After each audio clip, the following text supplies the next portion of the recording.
What's happening, people? Back with another reaction, back with some more Arabesque, and as always, thank you to Shafiq. We're up to another 1980 tune, which does not appear to have been a sequel, and yes, Shafiq, I have downloaded the latest updates to both this playlist and the Dolly Dots one, but the next track is Run the Show, which relates to the person in charge, the person making the decisions, and thus the one who is not only the boss practically speaking, but perhaps creatively as well, because the phrase the show would suggest some form of entertainment. Now, of course, you can use that in relation to more just straight away commerce or business, like, oh, he's the one running the show, so you got to go talk to the boss or the executive. But given that this is a piece of music from a singing group, I suppose the idea of it being more directly related to art, music, some creative endeavors seems higher. Now, that being said, a lot of their songs are about relationships, and in more complicated ways than you might think superficially, just, looking at a girl singing group and thinking about the character that you might expect to hear from some of the songs. But in that regard, if it is related to a relationship, it might be the person who, to use a Depeche Mode phrase, is wearing the trousers, whether that's the guy or the girl, meaning the person who's calling the shots and in charge of what's happening either behaviorally or emotionally. So let's see what I can pick up on a first listen. This is Arabesque. The song is Run the Show, and it's from 1980.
So lyrically, I think it is somewhat of what I was thinking. It sounds like it's about an asymmetrical, uneven relationship in which the guy is saying, "You're the only one for me, I do miss you when we're apart," but then in the morning, he's always out the door, and it sounds like he's telling her, giving her a warning, I'm not going to come to dinner because we've got a winner. So maybe he's a producer or he's someone who's involved in this creative enterprise.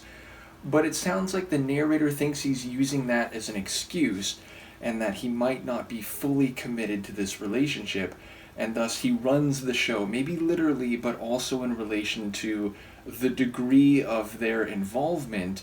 But she's also saying that at some point she's going to get the upper hand, or at least like he'll be more fully committed to her, and therefore he won't be leaving. He's going to stay during the day because he'll want to be with her more than just in the evening. And so when morning rolls around, he's not going to, again, maybe find the excuse of, well, I got to go do this thing. You know, if you got a winner, I got to go take care of the business, because he'll just be, you know, I don't want to be anywhere else but you. But it sounds like if that's the case, he's giving her a more rosy than reality indication of his feelings. Like, oh, you know, you're the only one. And every time we're together at night, I tell you that. You're the only one.